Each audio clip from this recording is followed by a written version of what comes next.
Last week, we saw President Biden's approval numbers slip to 55%, the lowest support yet recorded for the Hill-HarrisX poll. Today, we have new presidential approval numbers to go over. Let's take a look.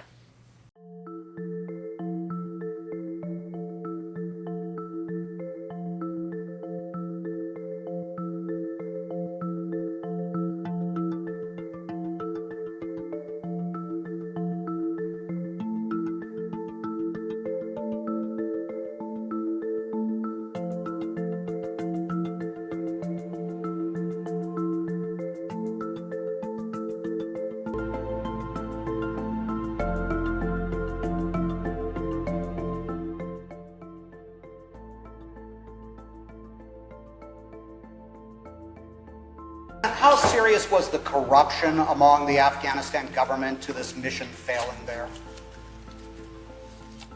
Well, first of all, the mission hasn't failed yet. There is, in Afghanistan, and all parties, there's been corruption. The question is, can there be an agreement on unity of purpose? The poll found Biden's numbers continue to dip at 54% approve, 40% disapprove, and 6% neither.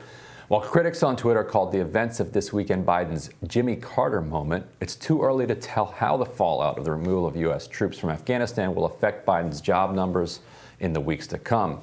But we do know that Americans overwhelmingly support the policy. Previous Hill-HarrisX data show 73% of voters approve of U.S. troops leaving Afghanistan.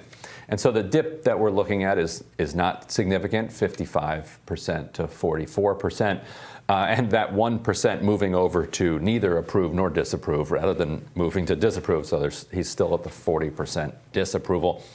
I'm curious what your take is on how this will affect him, because here's my guess. By this, I mean the catastrophe unfolding in Kabul. I think that there will be an immediate dip because people will feel like they're supposed to say that they're against this kind of thing and that they disapprove of the chaos, and we're getting reports of at least 7 people having died so far at the Kabul airport. But within a few weeks, I think you're going to see that fully evaporate, because I think, and this is a bit bigoted from the American people, but I think they have a view that Afghanistan is a complete mess. They don't care that we contributed heavily to that mess in the 90s by fueling the Mujahideen, which we talked about earlier on this program. They think Afghanistan is a complete mess, and therefore it's not necessarily any particular president's fault. That it is a complete mess. And so I've seen people say these images are going to haunt Biden up through the midterms and into his reelection. I don't see it. I think that for better or for worse, people are going to move on from this and say, you know what, it's better that we're out of there. I'm sorry it was, I'm sorry it was messy and untidy, as Rumsfeld called freedom untidy, but we're out, and then it's better than being in. So I think that's what the White House is banking on. I take a different perspective, though. I think that in the coming weeks and months ahead, we are going to see chaos in the streets of Kabul. I think we're going to see deaths tick up, violence tick up.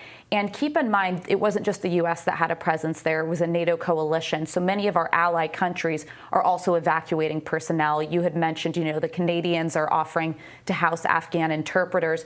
So you're going to see outcry, I think, from around the globe, from our allies as well. And we're not going to be able to ignore what we see on the streets of Afghanistan in the coming months ahead. But I would mention this because I think the poll is very interesting, that 73% of Americans favor withdrawal. That is certainly something that the Biden White House was taking into consideration ahead of this move. But I would argue this. I'm someone who favors withdrawal. What no American is for was the hasty, disorganized, unplanned withdrawal that we saw, where we left tens of billions of dollars of military equipment on the ground in Afghanistan to be taken by the Taliban. Right, but here's the problem with that, and not necessarily disagreeing, but the problem with evacuating the military equipment would be you are then stipulating that the force that you spent 20 years and $1 trillion+ training up is about to collapse. Because when you're leaving the military equipment, you're leaving it with the Afghan government, which you're claiming and you're telling to people is strong enough to stand up. And so if you're then pulling out all of the equipment, you're basically surrendering, and then that's a different negotiation. Let's discuss surrender terms, which maybe they should have done that, but that is a different thing. Well, that's a fair point, and a calculation I think was made. Some of our more high-tech equipment, the Afghan security forces aren't even capable of using. We could have relocated those to positions in Kuwait or Qatar or Bahrain or elsewhere. But I'd also note, withdrawing while leaving diplomats in place, intelligence officials in place, and there's dozens and dozens of American journalists in Afghanistan, that's what people are going to have a huge issue with, and why I expect certainly to see an immediate drop in his approval. But I actually think Biden's general callousness and absentness during this is going to hurt him going forward. So I'd expect to see a significant drop in his approval. A July 2021 Gallup poll found Americans were split on whether it was a mistake for the U.S. to send troops into the country nearly 20 years ago.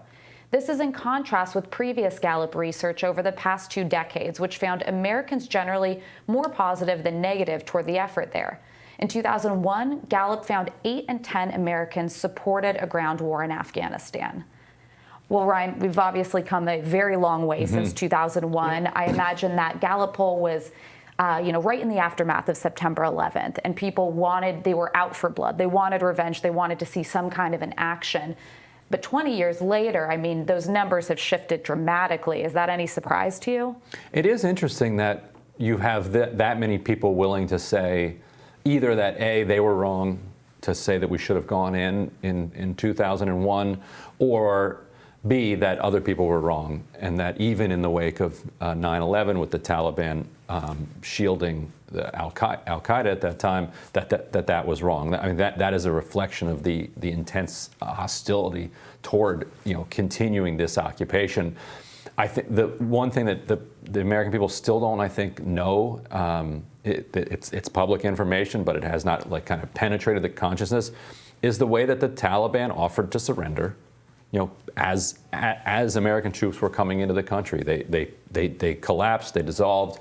They said that they would turn over Osama bin Laden to a third party as long as the U.S. provided evidence that he was the one who was behind 9/11. That certainly should not have been a problem. We had tons of evidence, including, I think, Al-Qaeda claiming credit for it.